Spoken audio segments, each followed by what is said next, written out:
আসসালামু আলাইকুম। Protect hour sisters এর অনুসন্ধানী রিপোর্টে আমি আছি আকিব আল হিন্দি।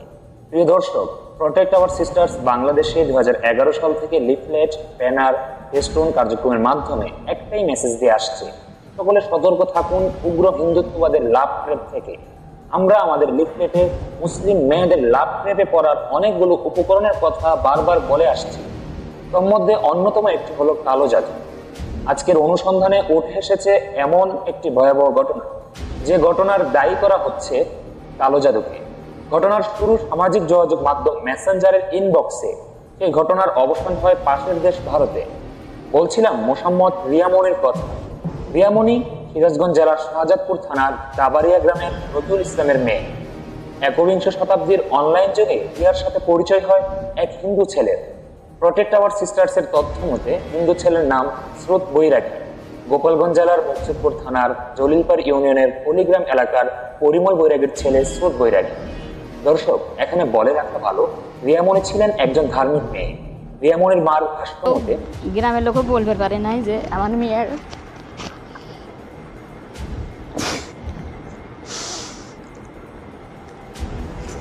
মেয়ে খারাপ, কিন্তু মনে করেন একটা হিন্দু ছেলের ইসেতে পড়ে আমার মেয়ে মনে করেন যে নিজের ধর্ম ত্যাগ করে তাকে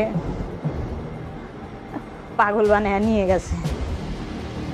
মনে করেন আমার মেয়ে যেদিন যাবে সেদিন সকালে আমার মেয়েকে আমি সকালে ডাকে তুলছি, আমি নামাজ পড়ছি, কোরআন পড়ছি, আমার মেয়েও নামাজ পড়ছে, কোরআন পড়ছে। রিয়ামনি 5 ওয়াক্ত নামাজ ও ইসলামী শরিয়া মোতাবেক পর্দা করতেন। রিয়ামনির বাবার ভাষ্য মতে রিয়ামনি ছিলেন একজন মেধাবী শিক্ষার্থী।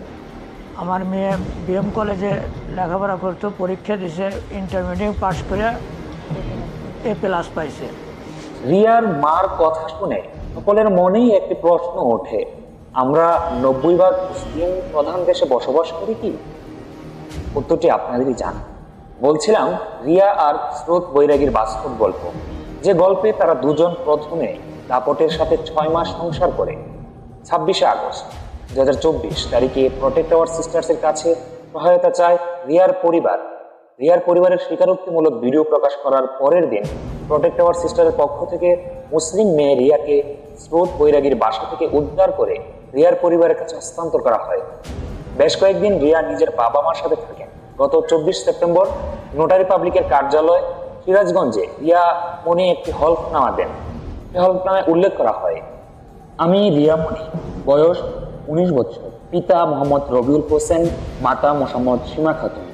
আমি জন্মগত সূত্রে বাংলাদেশের স্থায়ী নাগরিক ও বাসিন্দা এবং একজন মুসলিম নারী বটে।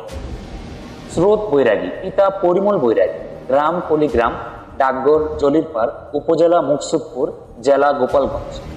প্রতারণা করিয়া তাহার সত্য নাম পরিচয় গোপন রাখিয়া মিথ্যা নাম পরিচয় ব্যবহার করিয়া মোবাইল ফোনের মাধ্যমে আমার সাথে যোগাযোগ করে উক্ত স্রোত বৈরাগী আমাকে বিভিন্নভাবে প্রলোভন ও প্রলুব্ধ করিয়া এবং ভুল বুঝাইয়া গোপালগঞ্জে যাইতে বাধ্য করিলে আমি গত 18/2/2024 তারিখে আমার কথা মতো স্থান অর্থাৎ গোপালগঞ্জে গেলে উক্ত স্রোত বৈরাগী ফাঁকা স্ট্যাম্পে আমার স্বাক্ষর নিয়ে পরবর্তীতে নোটারি পাবলিকের কার্যালয় গোপালগঞ্জের মাধ্যমে 18/2/2024 তারিখে বিবাহ হইয়াছে বলিয়া এই কথিত প্রতারণামূলক বিবাহের কথা প্রকাশ করে। রিয়ামনি বাবা মার সাথে থাকাকালীন হিন্দু স্রোত বৈরাগীর সাথে কোনো যোগাযোগ ছিল কিনা তা আমাদের জানা নেই। দুঃখজনক হলেও সত্য যে গত 13 নভেম্বর সন্ধ্যা 7টায় রিয়ামনির বাসা থেকে স্রোত বৈরাগী রিয়ামনিকে অপহরণ করেন। পরিবারের তথ্য মতে রিয়ামনির মা ছিলেন নামাজে আর বাবা পেশায় গাড়ি চালক হওয়ায় বাহিরে ছিলেন।